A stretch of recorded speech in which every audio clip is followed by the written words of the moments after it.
gudoomiyaha degmada Ceelaf Weyn ee xisbiga mucaaradka ee wadani Cabdiraxmaan Ciise Caarshe oo maanta la hadlayay Ariel TV ayaa ka difaacay eedamo ay u soo jeediyeen dhigiisa xisbiga Kulmiye ee isla degmadaasi Ceelaf Weyn xisbiga mucaaradka ee wadani isla markaana waxa uu gudoomiyuhu ku tilmaamay inay marinkoodii ay mari lahaayeen ka habaabeen waa sida uu hadalka u dhigay isagoo amuurtaasi ka hadlayna waxa uu yiri anigoo ah gudoomiyaha degmada Ceelaf Weyn xisbiga wadani Cabdiraxmaan Ciise Caarshe inaan ka hadlo dhowr qodob ugu horeyn qodobka horeeyay isbuucan gudihiisa qolo kaga hadlaysay meediyaha iyagoo sheegalaya xisbiga Kulmiye oo sheegalaya gudoomiyaal xisbiga Kulmiye oo tiraba laba ah halkaana si darra ka dhacday xisbigii Kulmiye oo la kala garan waayay cidii u joogtay degmada gudoomiye u ahayd oo ay tiraba laba isku haystaan ana gudoomiye iyagoo ay khalqalkaas kaga yimi xagga sare oo xisbigu wareersan yahay jaawareer xisbiga ka yimi ay taariintaasi ayna garan leeyihiin meesha arintu kaga timi ayagoo albaaba kale sidii iyagu hadaf aad muddo jaawareer ku jiro garaacay albaaba kale oo wax ka sheegay xisbiga mucaaradka oo iyaga naga shaqeynaya anagu Kulmiye ma dhaxgalo kama shaqeyno umana taayno de waxa talooyinkiisa iyo hawlihiisa ma galo waana basiga xaq boona walahaynaan xisbiga anagu inaanu xisbiga gudihiisa wuxuu ka qabanno ama kala shaqeyno wax noo yaalaan baahayn waa arrin khalad oo hadafa waxa weeye nimanka way ka ambatay waxaan leenahay war meel madow wax leedinku dhiban ma leenahay bal halkii leedinka soo diray isku noqdo soo sax cid kalena jaawareerka la jiidina oo yaani hadafkaasi yaani cid kale oo kale oo khalad ah garaacina kiina saxda istaraashadkii xisbiga khaldamay oo lumay xagga saruna ka khaldamay Soomaaliya waxa ku maahmaahda guxun xagaagiisa ka xun hadii madaxweynihii maanta Soomaaliya la sixilayahay oo uqaashi iyo madax dhaqameedkii sadaadiintii culimadii ku hawlan tahay oo diidan yahay inuu dhiibo maanta u dhiibo kalsooni qura dhiibo ama waqtigii la soo gaaray doorashada iyo waqtigii sharciyada Soomaaliland iyo dastuurkii la dhigtay oo ka dhamaaday isaga waqtigiisii uu xilkaayay halku doorasho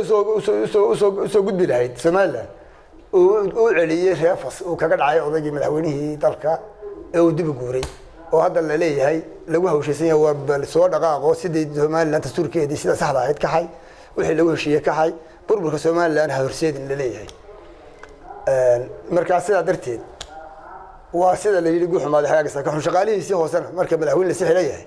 waa ka isku daatay hadeer labada suuq haysta gudoomiyaha yar Ceelaf waxaan leenahay saxa oo meeshii u noqonaysa basiirkiina ku noqda laakiin cid kale afla gaadeenina hana maagin xaq uma leedin badcabadeed waxbay ka hadleen badcabadeed maanta waxa aad xukuumadda dalka haysato dalkii boobtay dhulkii boobtay doorashadii jaanjaamayso waqtigeedii ka boobayso oo doonaysa inay wax ku kordhiso cidii baa badcabadeed ku noqotay iyagii ilaa badcabadeed baa jirta waa hadal anbada weeyaan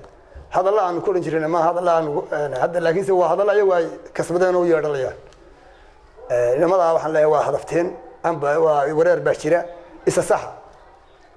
lama arag laba gudoomiye meel ka wada sheegtay lama arag isku xusbiya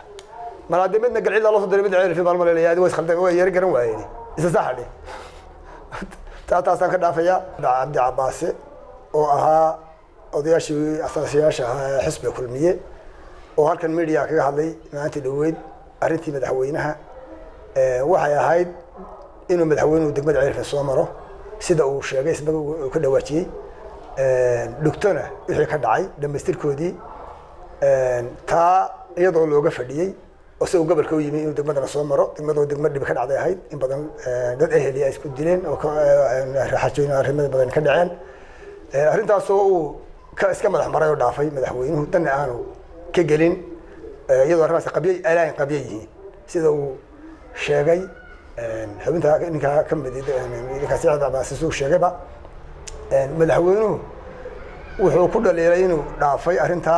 dan aanu ka gelin xil iska saarin diyaaradda ka raacay aad iyo aad waxay noo tusay arintaasi inaanu dan ka lahayn dhibaatada ka dhacday degmada Ceelaf xisbiga ilaa madaxweynihii maanta sidaa ka yeelay inaan xisbiguna ragii halka 6 sano wasiir baa fadhiyay muddo dheer waxa la waxay ka qabteen iyadoo sidii ka tageen alaana kuma soo noqon madaxweynaha aanu ka filan inuu soo marana sidaasuu kaga dulo aanu soo xusin soona kana hadlin soona marin waxaan tusayaa in la xijaalaa wax la xijaalaa inaanu ka lahayn kana rabin kana sugaynin sidaas kaga tegay weeye geesta kale waxa uu gudoomiye Cabdiraxmaan Ciise Caarshi uu taageeray hadalkii boqor Cismaan Aw Maxamuud Buur Madow kale waxaan leeyahay waxaan soo dhaweynayaa hadalkii boqor Buur Madow ama boqor Cismaan ka yiri maanta dhaweyd isbuucan gudihiisa kaga hadlay masirka Somaliland isagoo saadinta Somaliland u sareeya boqorku waxaan soo dhaweynaynaa laba qodob oo yiri waan soo dhaweynaynaa ta hore reerka uu yahay amaan nahay waan uu ka hadlay tala bixin buu siiyay waxaan yiri war maanta wanagu wax ma baahnin oo wax dooni mayno laakiin garsoor baa la inaga rabaa maanta cidda wax doonaysa garsoor baa maanta la inaga rabaa qalabka cadeey baash la ismaag taago runtii weeyaan waa runtii garsoor baa la inaga rabaa garsoorna sameeyno tala bixin kale uu sameeyay wuxuu yiri madaxweynaha Soomaaliland oo uu saaxiib horan maxay wala taliyay tala fiican buu siiyay aad buu la taliyay geedi socodka Soomaaliland inuu surtaago كذا بيجري دورشة سعودي بيجري أو قاشة هي مدح رقمات كي علماء مقال بيجري كل سنة دي بيصير رجع سعودي بيم يضع أنا ونجو واللي بأنا ونجو مركين اللي يجوا شيء مظاهرات كي أنا يا شيء مدح حسبه يا شيء أو حسبه وقاطي إنه ذلك كتر لنا ذلك الاحتراء عنه قبله دراد دي أنا شو شيني مظاهرات كي وأنا مقالي أدري لحد السماء اللي أنا وهاي aanu maqalay oo kalsooni u dhiibnay isagu u dhiibi la yaalanka sida darteed madaxweyne boqorku wuxuu ku yiri madaxweyne dhiib oo yaan durba lagu durbaantay waa sax si fiican buu la taliyay waa soo dhaweynaa waxa la yiraahdaa waa odaga si loo asbaalay wada sax ku raaca haduu se maqlo weeyaan madaxweyne oo ay ku dooshiyo weeyaan ilaahay ku dooshiyo